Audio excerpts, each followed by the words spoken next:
point, I'm going to call to order the September 10th Spokane Park Board by WebEx. And we have a muted panel, so I'm going to do roll call. Present are myself, Bob Anderson is here, Garrett Jones is not, and Jason Conley is in his place. Nick Sumner is here, Rick is not yet. Greta Gilman is present, Sally Lodato is present, Jerry Spurley, Barb Ritchie has called in, and Lori Kinnear. Thank you for all being here, as well as all the staff. It's quite a full board. It's really quite the Hollywood Squares today. Okay, so any deletions or additions to the agenda? No, not at this time. All right, well, hearing none. Any public comment? I don't believe we really have anybody from the, well, Bridget, you look like a public person. Any public comment there, Bridget? Or just here to listen? You're muted. Can you unmute? There we go. Thank you. Mabel Elsom and I are supposed to be doing a brief presentation about adding human trafficking signs in our public bathrooms. Great. Yes, you are on the agenda, and so it's good to see your face there, and I will be sure to call on you. And Candace, there. Okay. Mm-hmm. All right. Thank you, Candace. All right. Any other public? We have a call-in user. Let's see. 4, 5. Call-in user 5. Can you identify yourself? Hi, this is Phil Larkin with Friends of the Bluff. Just listening in. Oh, good. Good names. Excellent. And call-in user 7. That might be me. This is Melissa Huggins with Spokane Arts. I am joining via phone, so I don't know which user I'm showing up as. You are number 7. Okay, great. I think we've already identified who 3 and 4 are. So, okay. Well, then we will proceed. So, Hi, Madam Chair. This is Jamie Sijon calling in. Oh, you are showing up as user 5. Excellent. Okay. Very good, Jamie. We're glad you're here. Thank you. Thank you. All right. So we have in front of us a consent agenda. I will ask for any changes, anything to be pulled out of the consent agenda. Hearing no changes there, I would like to move that we approve the consent agenda as presented. Barb Ritchie, second. All right. A number of seconds. I think Barb will give it to you. Thank you. All those in favor? Aye. Aye. Opposed? Hearing none, we'll proceed. All right. So we do have as our special guests Candace Watkins and Bridget, and we have this issue on human trafficking signs in the parks. Go ahead. Take it away, ladies. Hi, thank you for having us today. Mabel's having a little bit difficulty getting into WebEx, so hopefully she'll be able to join us, but if not, Bridget's going to bring up the end. I'm Candace Watkins. I'm Legislative Assistant to Councilmember Mumm, and I'm here to give a short presentation on human trafficking signs in Riverfront Park. Again, Mabel Elson is from Lutheran Community Services Northwest, and so is Bridget Yamamoto. Mabel is a human trafficking victim advocate, and Bridget is a clinical intern. Both are Washington State Certified Sexual Assault and Crime Victim Advocates. 2 years ago, I had the pleasure of meeting Mabel during Councilmember Mumm's Human Trafficking Council Connection. She introduced us to a young woman named Christine. Actually was picked up as a teenager in Riverfront Park by a predator who held Christine and trafficked her from Washington State to California State. Today, I'd like to report Christine as a survivor and a success story. And since then, Lutheran Community Services and our office have partnered to bring greater community awareness to this subject, which brings us here today. With the funding, Lutheran Community Services was able to find, Garrett has agreed to install 6 12-by-8 signs in men, women, and family bathrooms. Councilmember Mumm is currently working to get the funding for the additional 12 signs needed, which includes your new projects, the Providence Playground and the North Bank, for a total of 18 signs to be installed. Councilmember Burke's office is working to find funding for signs in 4 additional languages suggested by Lutheran Community Services. And I'd just like to thank you for allowing us here today. And I'd like to turn it over to Mabel, if she's here, and Bridget to give you the last 3 minutes of our presentation and a little bit more about how human trafficking impacts our community and how these signs installed in the park can help victims. Thank you. Thank you, Candace. I just wanted to let you know Mabel's invite for some reason says it expired, so she wasn't able to pop on. But I'll do our talking points real quickly. So basically, these human trafficking signs are part of the Inland Northwest Human Trafficking Task Force, which we're co-chairs of. We're hoping to spread awareness that human trafficking is referred to as a hidden crime, and victims are always being watched and their activities are monitored. Victims are taken across state lines and trafficked in different cities.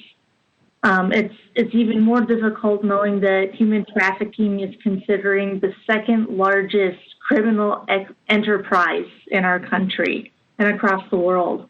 And now, due to the COVID-19 pandemic, it makes it much more difficult for people to know where to go or where to get help. These signs to be posted in bathrooms are going to create community awareness, indicating that we do have trafficking happening in our own backyard, but it's also to be an educational awareness tool. Having these awareness signs will let people know that there's local help as well as national help. We have a fielding awareness signs in our parks, and the Greyhound bus station, and even the STA bus plaza is going to be vital to support survivors in our area.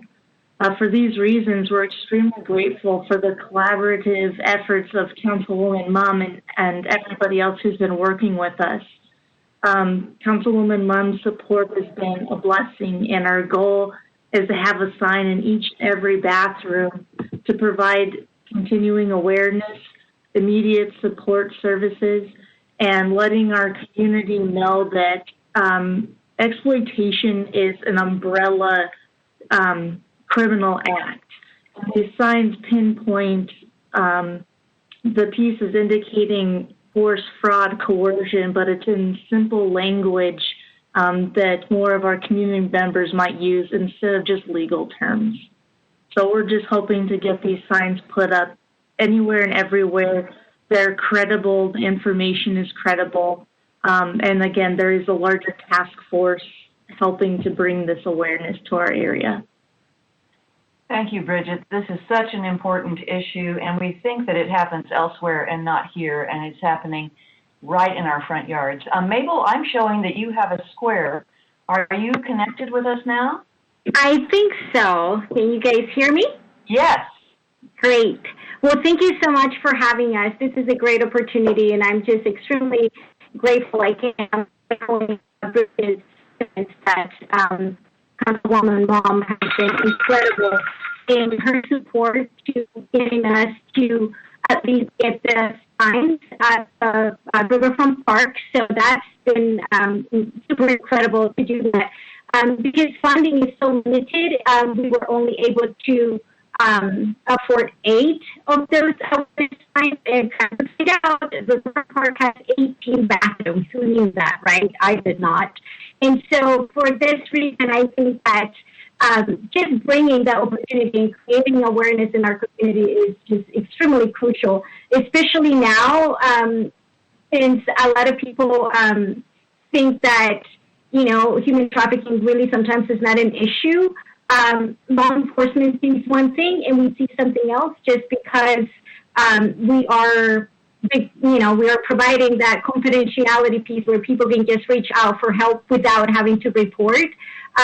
Because it is important for them to get their feet on the ground and do what they have to do before they report. But I think that bringing awareness to our community and having the support of the community in general is vital to making sure that we bring attention to this issue that is worldwide, but it's affecting our community on a larger scale than people may believe so.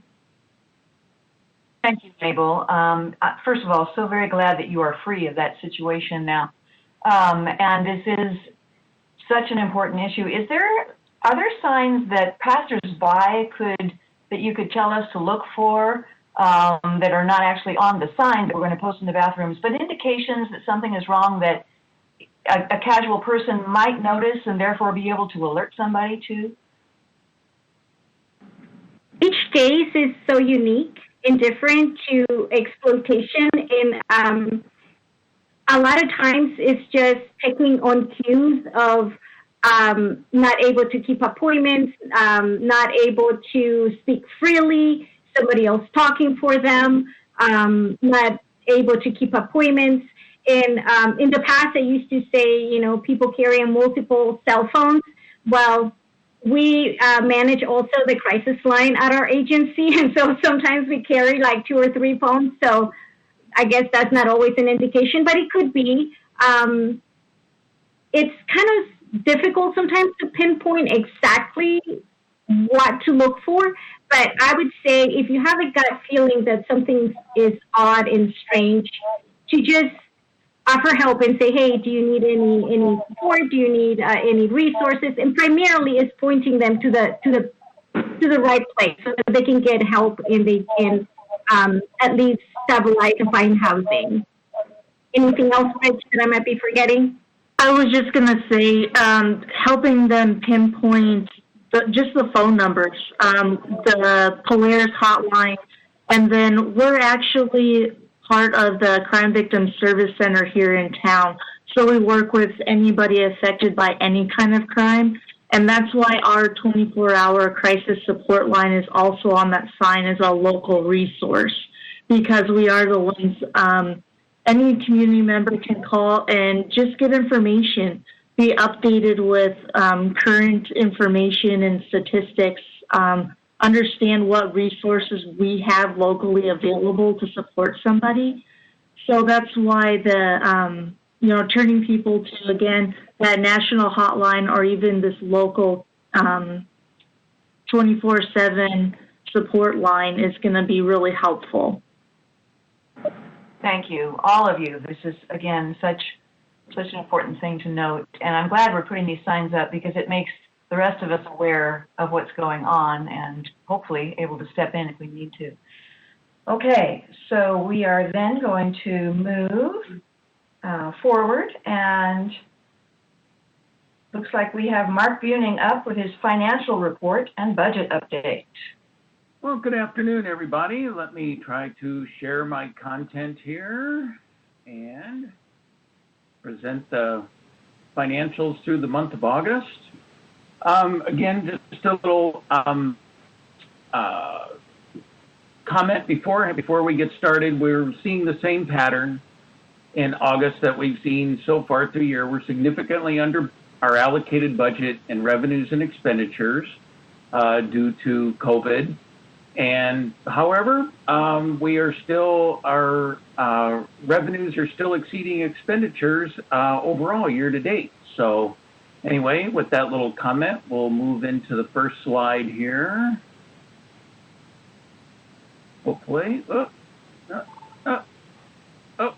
there we go. All right. So here we have our 2-year average expenditure budget compared to our actuals.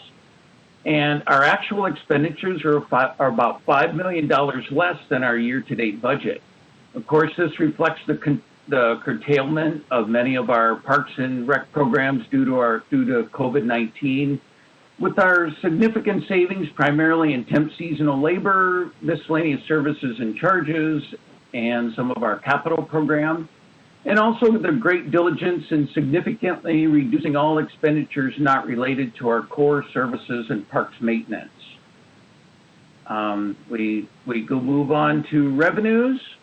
Again, we see much the same story on our parks revenue side. We see that our revenues are substantially less than our 2-year budget average. This reflects, again, the inability to offer many of our typical revenue-generating programs in parks during this time of COVID, but it still reflects, of course, our general fund transfer. So, moving again, now here we see a comparison of our year-to-date total revenues and our year-to-date total expenditures. And so far, our revenues have exceeded our expenditures by about $2.1 million. We've had 8 months of revenues exceeding expenditures, and our current cash reserves over and above all of our other required reserves is approximately $1.1 million. So we are substantially improving our financial position compared to the beginning of the year. Are there any questions on general fund, or I'm sorry, on the Parks Fund before we move into looking at the Golf Fund? All right, hearing none, we'll move ahead. Here we see our actual expenditures are about $400,000 under the 2-year historical budget. And again, this is primarily due to our diligent cost controls, but also small period of closure due to COVID-19. Now, if we look at our revenues, we see here that golf's been having a very good year. Actual revenues exceed the historical budget by about $100,000 despite the pandemic. So apparently the people are getting out on the golf courses and utilizing our facilities. And now here in the Golf Fund, if we compare our year-to-date revenues and our year-to-date expenditures, our revenues exceed expenditures by about $1.5 million. Currently, the Facility Improvement Reserve has a balance of about $881,000 for our debt service on the irrigation and other capital improvements at our golf courses. The Golf Fund has approximately $700,000 in cash reserves over and above all other required reserves, including the facility improvement fee. And that's putting the fund in a pretty healthy position as we head into the slow part of the season now. Any questions on either the Parks Fund or the Golf Fund? And our last slide is a glimpse at our bond fund and where we stand at the end of August. Out of a $68.4 million budget, we expended or encumbered about 67.7, leaving a balance of about $889,000. Again, we're in the home stretch, and we're coming to the finale of our bond fund. So, if there's any questions or comments, that pretty much concludes the financial report. Thank you, Mark. It's been our goal all along, of course, to spend all of that bond money, so it's good that we're doing that. We're doing our job. All right. Rick Chase, I noticed that you joined the meeting. I don't believe we have any special discussion or action items, so that brings up our committee reports. And I know Urban Forestry was canceled, but did you have anything you wanted to say, Rick? No, I have nothing to report on Urban Forestry at all. Okay, well, there was your chance, just giving you a chance. So, on to Golf Committee. Jerry Sperling, glad you're back with us. We missed you last month. Yes, and thank you. And I'd like to thank Mark Hoyer and all the others that filled in when I was gone and carried on with golf. I was out at Qualton this morning and decided to do breakfast out and just kind of catch up with things. And I would like to report that Qualton, as well as the other 3 courses, are really, really busy. And I heard some great stories about a lot of new people playing golf, as well as the younger group of kids. And especially this time of year in the fall, with kids going back to school, many of their sports are canceled. But we have a huge influx of high school, junior high, signing up for golf lessons. In fact, at Qualton, they had to hire extra golf pros, to help with the junior game. So anyway, everything is doing well in golf. We're alive and well, and really offering some great opportunities for families. people who have never played golf. And Mark Gardner, we talked a little bit about a couple of incidences with golf carts. So when we get done with COVID, I'm sure we'll have a book of stories to share on how golf has affected families that have never played golf. So with that, thanks again, Jason, for your information that I requested or asked about regarding the irrigation savings that we have and the huge amount of gallons that we are now not wasting in the game of golf. So with that, we will be meeting, probably WebEx, but our next meeting will be October 6th at 8 a.m. So see you there. Thanks. Great. Thank you, Jerry. Brenda Gilman, Land Committee has an action item. How exciting. That is exciting. We have a very interesting action item, which is High Drive Bluff Trail names. And I believe Angel has a presentation on the process of naming and the names that we'll be voting on this afternoon. Hello, Park Board. I do have a brief presentation. Let me try to share that with you.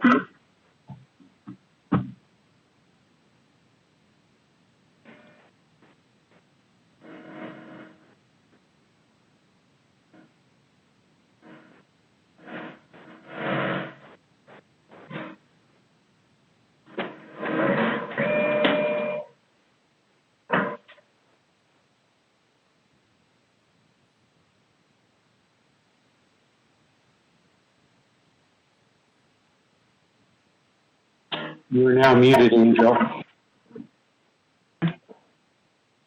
There. How's that? Thank you. So, we have been working with Friends of the Bluff for quite some time on trail naming for the South Hill Bluff. And that mostly is Hangman Park and High Drive Park. So we have 6 trails for you to consider today. And part of the trail naming process, the reasons for doing it is to improve the user experience, their ability to wayfind, and create a sense of place and identity, to better promote our parks and trails. If we have a name for a trail, we're able to put that information out there to the public and let them know what it's called, where it is, and what they might experience on that trail. It also advances our goals in mapping and improving our signage and our trailhead facilities. So Friends of the Bluff went out and they hosted an open house for the trail users. They hosted a booth at the Great Outdoor Expo. They put out social media surveys and Facebook engagement. The directors met and reviewed and refined those names. Those names were then reviewed by Parks and Recreation staff and then considered by the Land Committee. Those names were approved at the last Land Committee meeting on September 2nd. And the list is on your screen. The slate of names are Holly Judd Trail, Ponderosa Trail, Balsam Route Trail, Maroon Goose Trail, Creekside Loop, and Rocket Gulch Trail. Greta, will you tell me if you want me to go through each of those trail names and how we got there? Or is that something you'd like to speak to? Well, I'll do my best, and Angel, do not hesitate to jump in and add to what I have to say. So, trail number 1, Green Trail, which is sort of difficult to, at least for me, to see on the map. That's there it is. It's in the little square inset in the map. That one is named Holly Judd Trail because I believe its terminus is at Holly Judd Park. The Yellow Trail, Ponderosa Trail, as everyone who who recreates on those trails knows there are ponderosa pines throughout the trail system, and we thought it would be nice to have a trail named after the ponderosa. Similarly, the Light Orange Trail, named after balsam root. And the Dark Orange Trail, Maroon Goose Trail, is named after a dog. And in general, we wanted to avoid, for the most part, naming trails after people's dogs. But this is a special dog that belonged to a special person. And Angel, if you could elaborate on the person who's the owner of Marungu. Absolutely. Diana Roberts was the founder of Friends of the Bluff, and I want to say that was way back in 2010, approximately. And her presence and her dedication and her perseverance in creating that organization, Friends of the Bluff, is what led us to this naming. And we lost Diana Roberts earlier this year, this spring, and we had asked her what sort of recognition she might want on the bluff, and she really thought about the time that she spent walking and hiking those trails with her dog Marungu. So not only was Diana an advocate for stewardship of the parks along the bluff, but she was also very much an animal advocate in the community. So it really sort of brings together her two passions, and it was specifically asked of her, and that was her desire. So that's the history behind Marungu. Thank you, Angel. And the other two trails, the Lavender Trail and the Gray Trail, are both named somewhat geographically. The Lavender Creekside Loop, proposed to be named the Creekside Loop, runs near the creek, and the Gray Rocket Gulch Trail, the upper portion of the trail where you would enter the High Drive Bluff, is very close to the Rocket Market. So, are there any questions on trail names or comments on trail names? I just wanted to thank Friends of the Bluff for participating with us in this process. I think our parks are always better when our citizens are our partners in this. So, all of you Friends of the Bluff folks, thanks very much. Yeah, thank you very much. I would like to make a motion that the Park Board approve the names that are shown on your screen and listed in the agenda for the High Drive Bluff Trail. Barb Ritchie, second. We have a motion and a second. All those in favor? Aye. Aye. Opposed? Okay. Great. Anything else, Greta? Well, we had a couple discussion items at land. One was about Liberty Smart Park, which is, I believe, a partnership with Icon, where we're going to install some sensors and other smart infrastructure in one of our parks. So I think that's something we'll be hearing about more. Is Al, do you want to add anything to that? I do not, Greta. There's just a lot more information to come on that one, and you'll see it many times over the next 6 months. Yes, and we also had a brief discussion about possibly leasing some of the maintenance equipment. And that was the Land Committee for September, and the next meeting is is going to be at, on the 30th of September at 3:30, most likely via WebEx. Thank you, Greta. Great job. Sally, I know Recreation did not meet, but did you want to say anything?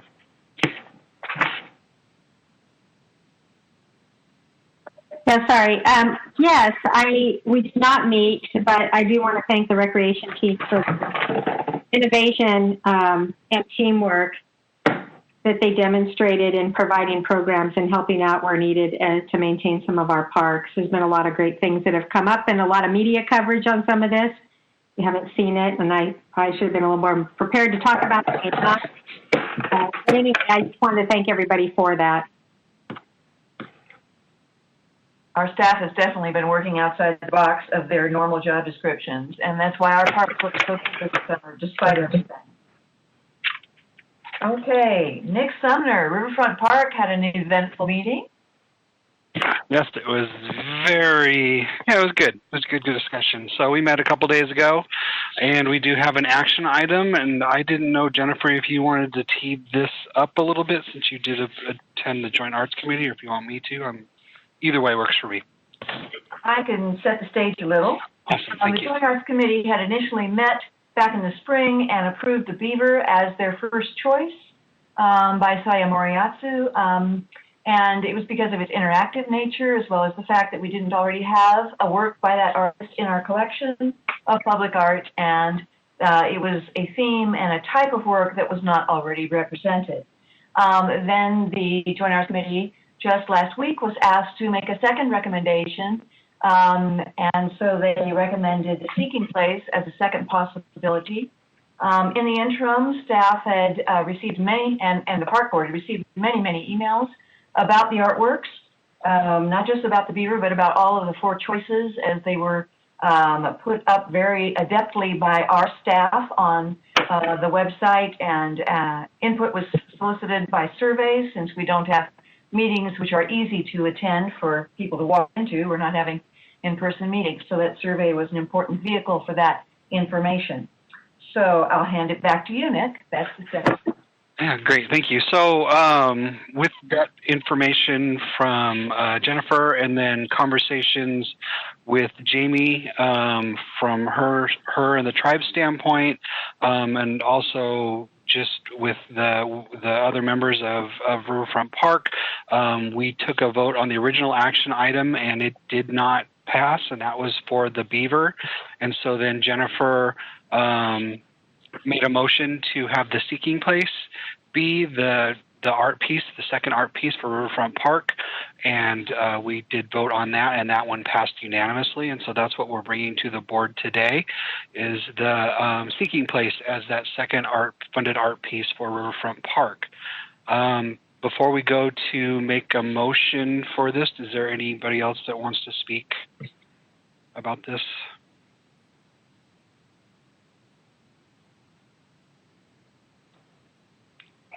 Hearing nothing, then I will make a motion to approve the second bond-funded art piece at Riverfront Park, the Seeking Place. Yeah. I'll second that. All right, we have a second. Any further question or comment? Just a comment that I made at Riverfront Park Committee, and that is that I hope that we can in the future have some sort of collaboration between the tribe and Saya Moriatsu in having some sort of beaver type of work in the park system somewhere, partly in deference to the Joint Arts Committee's expertise in choosing that piece, and for all of the reasons previously stated. But I also hope that in Spokane we have the capacity to tell many stories, and I think a collaboration between the tribe and Saya would be really wonderful. So I hope that something can happen along those lines in the future. Nick, I would just like to offer a thank you to Bob and Jennifer and the coordinated efforts with Jamie through the tribe, and really spending a lot of time reviewing. Not a mistake, but, the news media kind of got ahead of us. And I think that was unfortunate. But I think that we made up for a lot of lost time, and a lot of effort was put forth. So I would like to offer a special thank you for all of you that were involved in that process.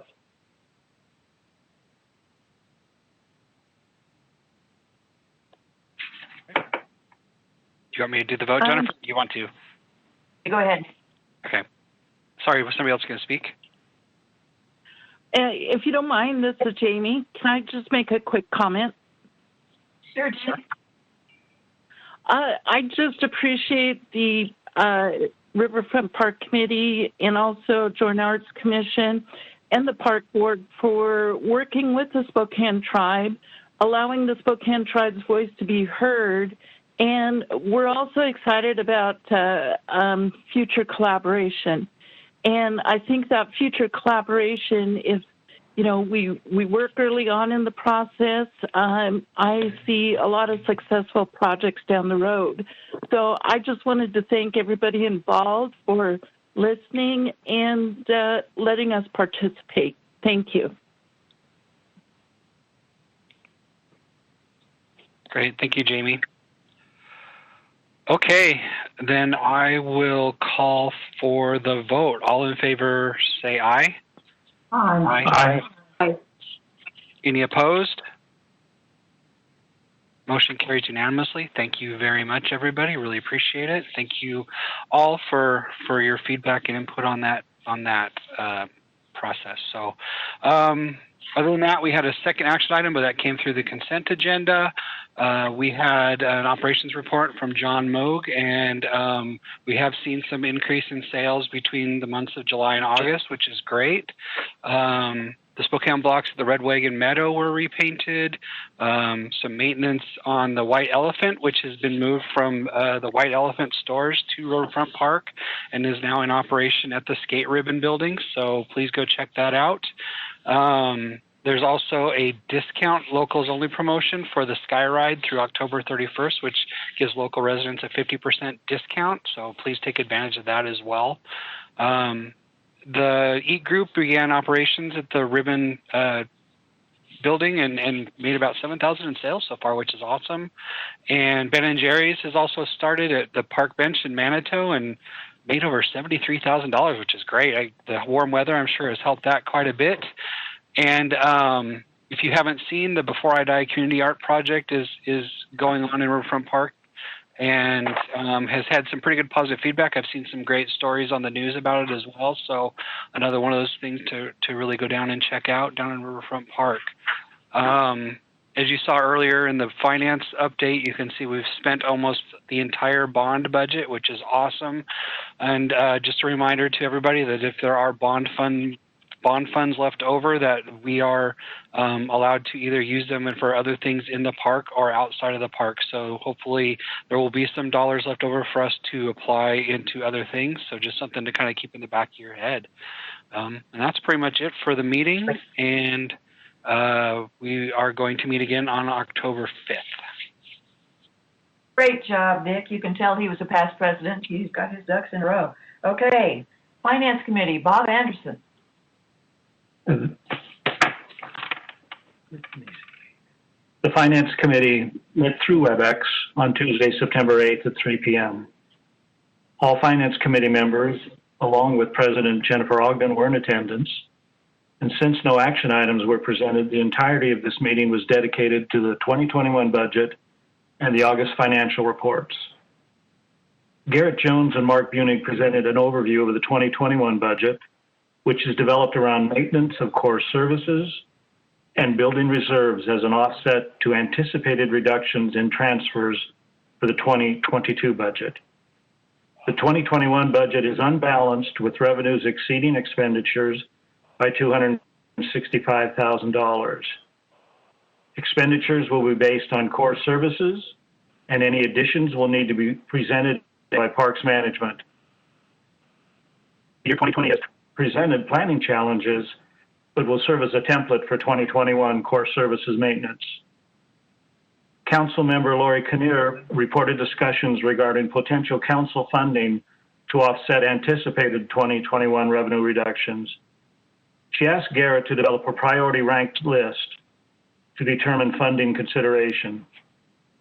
This is another prime example of the partnership between Parks and the Council to provide exemplary recreational value to the Spokane community. Mark Bunig's presentation of the August financials illustrated cost savings through continued involvement by Parks full-time staff with maintaining our core services. Expenditure reductions continue to more than offset our corresponding revenue decreases. Golf revenue exceeded last year's August by $232,960, while operating expenses were $222,000 less than last August. This will make a great case study sometime on how to manage within a challenging environment. The next Finance Committee meeting will be through WebEx on Tuesday, October 6th at 3 p.m. That's all. Thank you, Bob. All right, my president's report will be very short, you'll all be glad to know. And it is just that the mayor is interviewing the 4 candidates that we presented to her for the 2 open slots on the park board. And I anticipate and have been told that the goal is to get those 2 selected individuals to City Council for approval and to have them present in October at the park board meeting to be installed. So my hope is that that will actually happen. Liaisons, Greta, did you want to say anything for Conservation Futures? I did. I would like to, sorry, but I hear an echo. I don't know what's causing that. Well, I'll be brief. A couple meetings ago, I think I reported that we had acquired the Paris and Collin properties near Camp Saconnie Park. And now Paul Knowles with the county and Nick with our park staff are working on grant applications to get reimbursed for those purchases. And I believe Nick is ready to give a short presentation on the grant process, just because I thought it would be an interesting thing for park board members and the attending public to learn a little bit about that process. Sure, Greta, I am here. I will share my screen with you. We shared an early version of our grant presentations with Greta. Paul and I did last week, and so just showing you a couple of slides here, which are representative of what's being applied for, just so the park board can see this process a bit. These presentations will be given in 2 weeks to the state. Typically in Olympia, this year from our offices at home. But the project is intended to acquire 250 acres through fee simple acquisition and donated easements to create a new urban regional park of approximately 550 acres total size that will be jointly managed by the City of Spokane and Spokane County. This project really is intended to unite fragmented public ownership and secure future trailhead locations and preserve a very popular trail system. So you can see the slides in yellow here, or the images in yellow are the parcels that are being acquired or proposed for acquisition. The total cost of this acquisition is about $3.1 million. We were requesting 1.5 of that million in federal and state grants, one federal grant, Land and Water Conservation Fund, and one state grant through Washington Local Parks Program, both administered by the RCO office, and then the sponsor match of $1.8 million, primarily funded by Conservation Futures and some donated private interest. You can see again here, there are 46 miles worth of trail up at Camp Saconnie, and you can kind of see the red, blue, green lines in the background there. You can see the majority of them within a lot of the yellow area, and those are the lands we're trying to secure as public. The Paris property is shown here. This is already been acquired under a waiver of retroactivity, where we act quickly to acquire the property and then apply for reimbursement from the state. This purchase price was just over $2 million and has already been completed. And what spurred this project was really the approval of the Valley Springs plat, which you see here in an image. There are other parcels as well. There's the Rainer property, which is very near Esmeralda Golf Course and Minnehaha Park, which have also been platted, but have very near moving to development phases, and we have willing sellers that we're working with to acquire those property. There are also the Combs property, which is located within the UGA, Urban Growth boundary with trustees, and they must sell by the end of 2021. So assuming we get our grant funding, we'll be able to acquire that property, and that is what gives us a brand new trailhead potential. We also have other sites, the Banta property, which is nearing a potential conversion due to the age of the owner, and there is adjacent development that's underway right now, and they would be interested in developing this property as well, were it not to be acquired. That's a picture of that development now.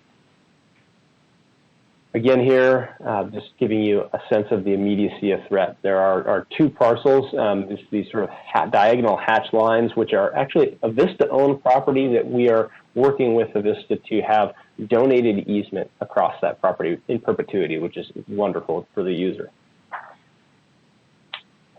Regarding support, the Make Beacon Hill public project has gone through significant public process resulting in both City Park Board and Park County Commissioner support of the properties to be funded and acquired, and it received more supportive comments than any other property or geographic area during the Conservation Futures Evaluation rankings back in 2016. See a lot of stickers in the bottom left corner here for natural areas and trails, and that's consistent with the preservation of this land. Evergreen East Mountain Bike Alliance, of course, has been a wonderful partner at this facility. They've constructed the majority of the trails that are on site, and an outreach campaign in 2019 brought over $15,000 in 4 days. And since the campaign started, Evergreen East has doubled its membership. So there's a fairly widespread spectrum of public support on this project from statewide organizations, from the Trust for Public Land, local businesses, and land conservation groups. Here's an image and a snapshot of funding and where it's coming from. We have a number of partners on this, not a single city dollar other than some of staff's time is being contributed to the acquisition of this property. It's been desired since, I think, 2012, so it's a wonderful outcome for us and extremely cost efficient for the city. So that's a snapshot of the presentation that has been given or will be given here shortly. Are there any questions? Hey, thanks, Nick. I think it's great to see how different groups and individuals can stand together, that there's being a really cool public trail system. And that's my report. Great, Greta, thank you. And I would just like to add my support to that too. Again, a great example of what happens when everything is improved by public and park participation and partnership. So now, Jerry, Parks Foundation. Well, I have been a little bit absent in September. I should say maybe August was more like it. But currently, I can speak to the joint meeting that is in progress right now, trying to be scheduled for, in fact, next week. And with that, if you would like to make any further comments, Jennifer, as to the process and what we're going to be going through at that point with the city and the Spokane County Parks Foundation. Actually, I would ask Terry, do you have anything you want to add? Oh, there you are, Terry. Hi. Hi, everyone. So good to see you. No, it's so good to see you too, Jerry. Welcome back. Thank you. We missed you. So we are really looking forward to sitting down and having a conversation with our friends at the city and park board representatives next week. It looks like Pamela has done a beautiful job once again coordinating schedules, and it looks like we do have something on the books pending one individual's potential scheduling conflict. So that'll be very, very good. We recently, I'll just give a brief update if you want, Jennifer.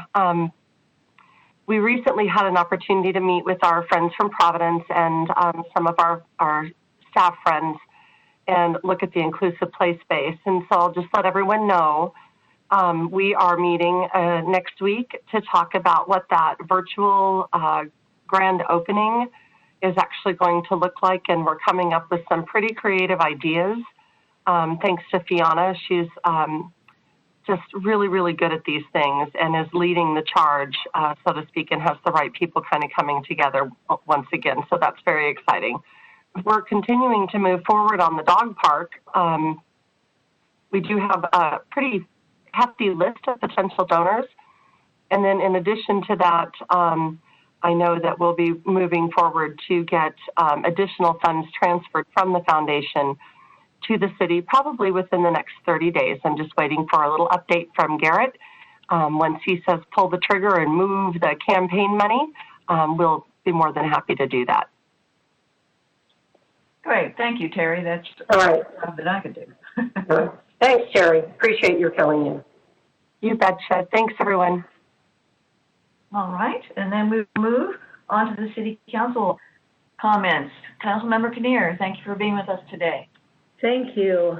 I'm going to not comment so much as do a small presentation along with Mary Miramatsu from the legal department. And I want to set the stage a little bit for you. For the last, I would say, year or so, we've had increased negative activity in some of our parks, and that includes drug use, leaving drug paraphernalia, some of our parks, and most recently because of COVID and not having space for homeless people to go, we have had increased homelessness in our parks, either sleeping, camping, and most recently when the Cannon Street shelter closed, nonprofits were setting up in Coeur d'Alene Park to feed people. It was a tremendous drain and really hardship on the Browns Addition neighborhood because parks didn't have the resources to clean up after the feeding was done. And so the neighborhood organized, went in, and would clean the park every single day. And as you can imagine, over the months, the neighbors got really tired of doing that, and it came to a head.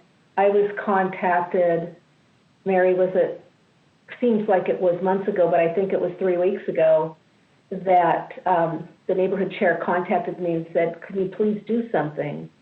So I really quickly opened up the rules around dealing with parks and park behavior and made some rudimentary changes and sent them over to Mary and said, could you please put this in legal language so that we don't get sued or something else bad doesn't happen. And I was working with Garrett, Chief Meidel and Captain Meidel, the mayor, Wes Crago, to get the rules so that people had to get a permit to do some of the activity, that we would actually, believe it or not, there were no rules around not bringing illegal drugs into parks. There were rules statewide, but not citywide. So we tightened up some of what was allowed in parks and then passed those around to all the different stakeholders and came up with what you saw in your packet today. And I think Mary probably had some other changes even after that. So the purpose of this is not to get your permission right now, but rather to give you a quick brief and let you know what the process is going forward and to answer any questions you may have. If you look at the document, you will see that the changes that are underlined are the changes that have been made. And so it's real simple to see what was there and what the changes are. The next step will be to a council committee so that council can make changes or make additions or say, yeah, that's fine, and then we get it on to the agenda. After it goes through that council committee, I would like to bring it back to you all and ask you if you have any changes or if you have any concerns. And we can certainly do that now, but I'd like you to have a little bit more time to actually read it and then maybe get back to me or to Mary with any questions you may have or concerns. And certainly Mary is here right now if you have questions or want to know more about what this involves. It is not specific to Coeur d'Alene Park. It will be rules for all of our parks because we've had issues in Dutch Jakes, we've had issues in Mission and Riverfront and Polly Judd. So it is not just specific to Coeur d'Alene Park. We want to make sure that people are taken care of and that we can direct them to services, but we can't continue feeding people in parks. When you have 500 people show up in a park in a small neighborhood like Brown's Addition, it's untenable. It's not going to be able to go on. We cannot also allow what is then drug paraphernalia. There was also needle exchange going on in our park there too. And that just cannot be allowed. So I would open it up at this point to see if you have any questions that either I could answer or Mary could answer, because she is here. Thank you, council member. Anybody have any questions for our council member or Mary? Yeah, actually, this is Nick. I have a question. So I see the food, it talks specifically about selling food. Are you expecting the events portion of this to deal with the giveaways? Mary, do you want to go ahead with that? Yeah, so the portion that talks about food sales really just is a restatement of what's already in a portion of the municipal code currently that discusses mobile food vendors. And so to the extent that there's ever an issue with mobile food vendors not associated with a special event, putting them on notice as rules that they have to get a special event before they can simply set up a food truck and begin peddling either in or adjacent to the park. Now, I recognize, and it's been talked about quite a bit, a lot of events necessarily require that food trucks or mobile vendors independently seek a special event permit. And that's already acknowledged in the municipal code in 10.51040A. That's, for example, Pig Out in the Park and many other similar types of events where the event organizer has already taken out that permit, and those individual vendors, they do have mobile food vendor licenses, and we're just recognizing that they're exempt. They've already met the requirements by having been invited to participate in those events. So we're not creating any extra requirements, anything that's not already required under the municipal code.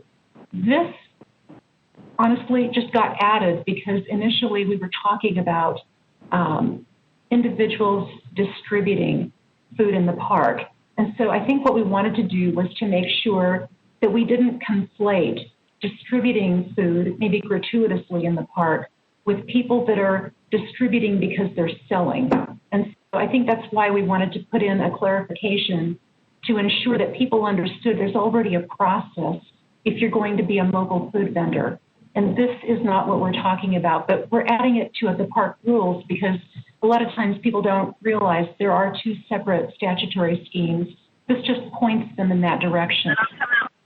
Yeah. I don't know. Are there any questions about that? And I can go on to talk about food distribution.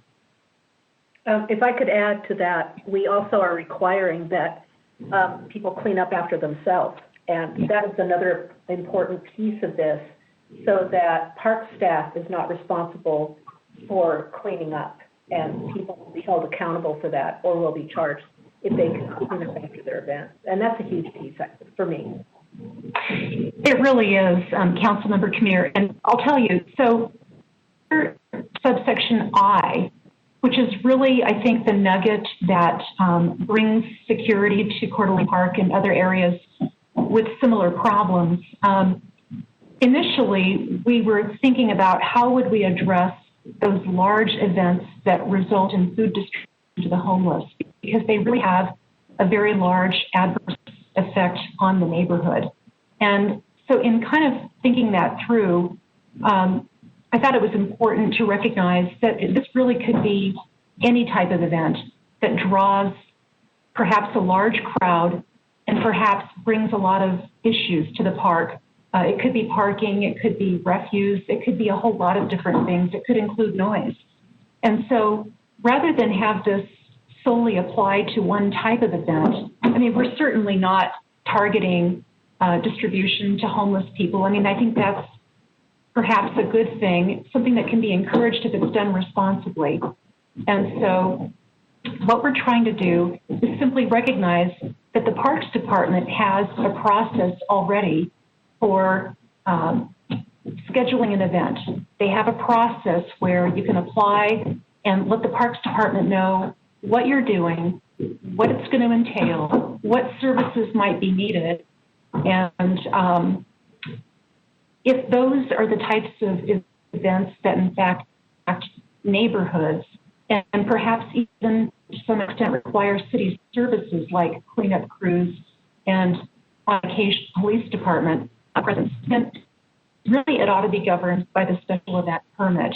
So I'm not sure if you have the draft. Justin Worthington was incredibly helpful. But what this does is it indicates that they should not only take out, this is under I-1, that they must first obtain a special event permit pursuant to Chapter 1039 SMC and abide by park procedures for scheduling events. And we just thought that was incredibly important. So what we're doing is we're defining what type of event that would look like. We're saying that those are events that have significant impact on the park and surrounding areas. And under 1A, define what significant impact is. It could include, it's not limited to, but it only requires one of the following. It could be noise.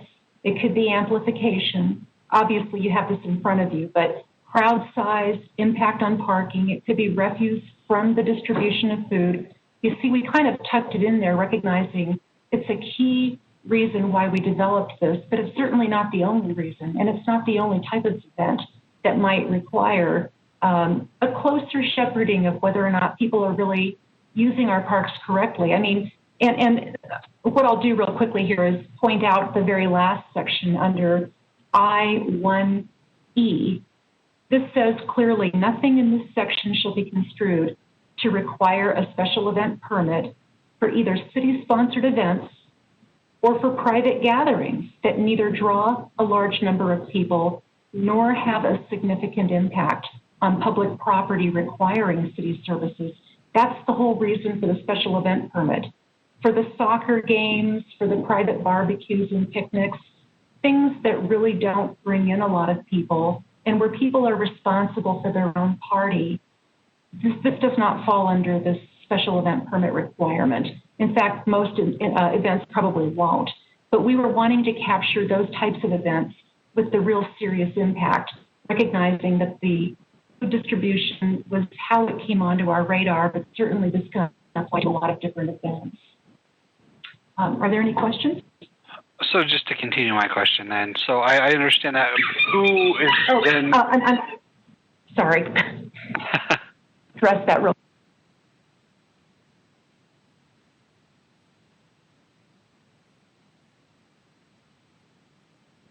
My apology. I had a no problem. canine emergency there. Oh, no problem. I got animals too. So who are they supposed to call? I mean, this is a city ordinance, obviously, so are they supposed to call the cops? Are they supposed to call parks when there's an issue? Who it doesn't really spell out who is responsible to respond.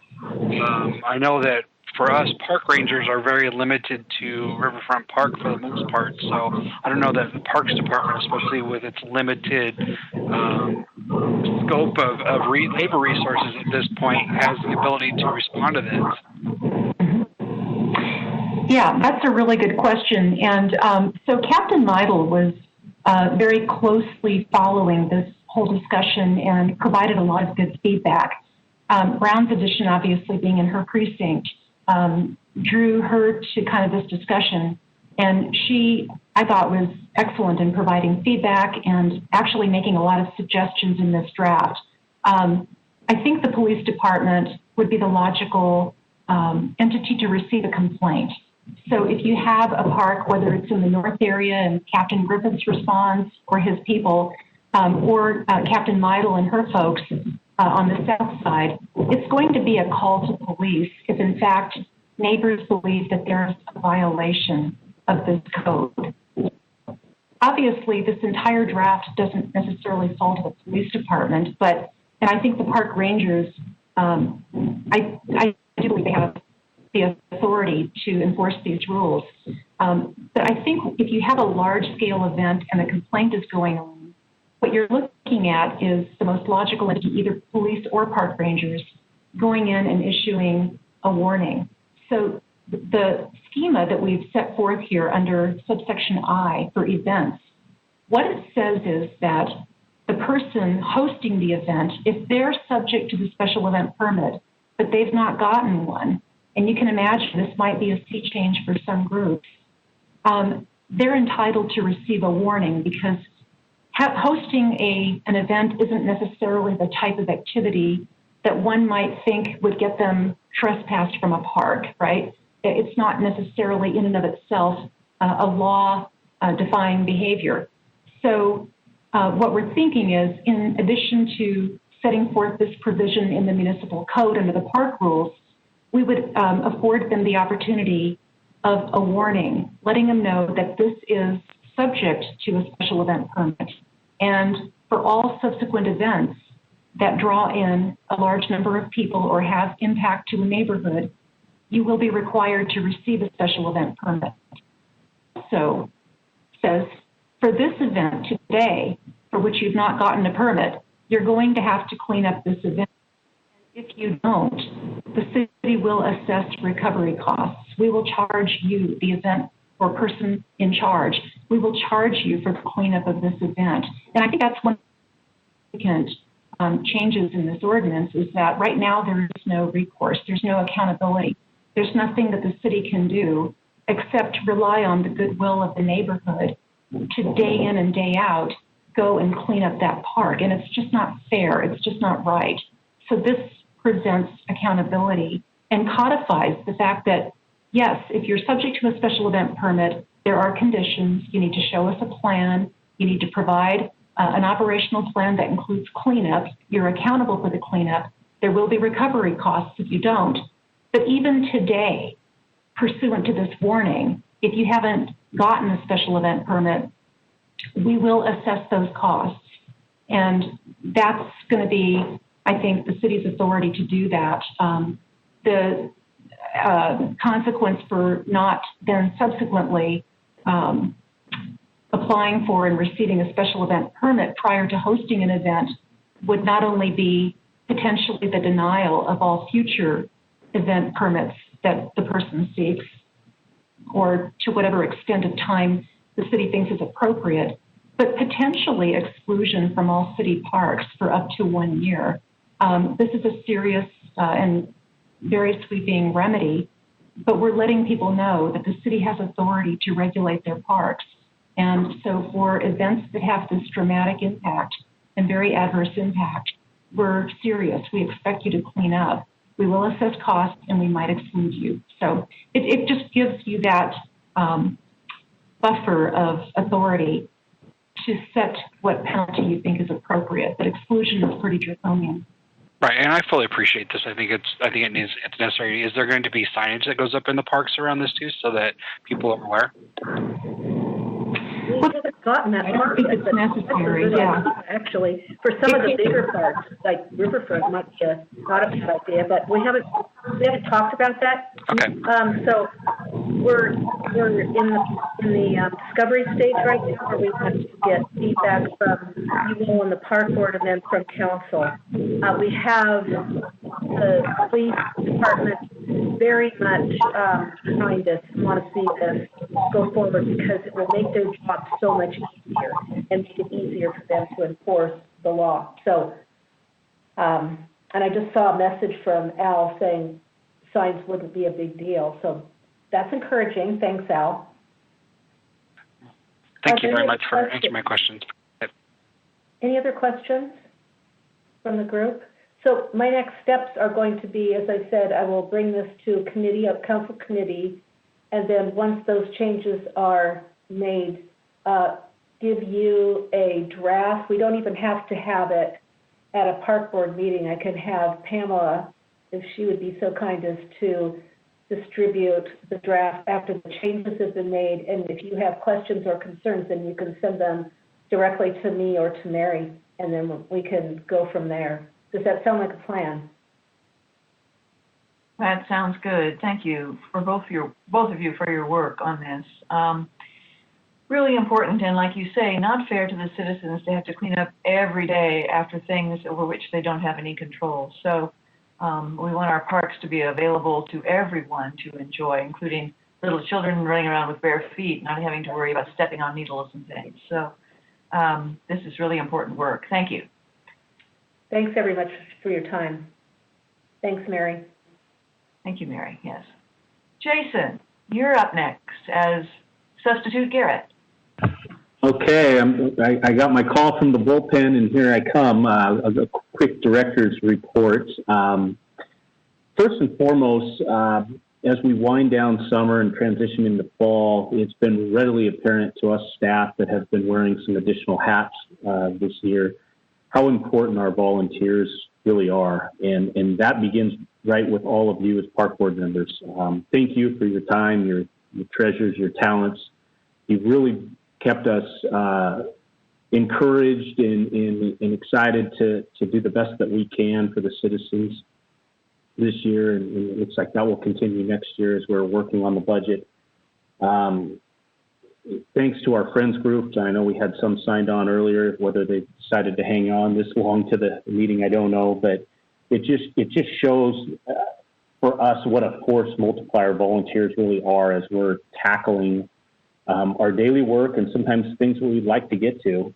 And this is actually part of a citywide effort, and the city as a whole, working through 311, and Parks has been working hand in glove with the 311 staff. We're looking for ways to better engage volunteers in the future, and I think we'll be able at some point to roll out kind of an example of how that will look on a city website where someone is thinking, gosh, I want to get more plugged in with the city. What are my volunteer opportunities? And Parks, we're going to make sure we pop up towards the top of the webpage.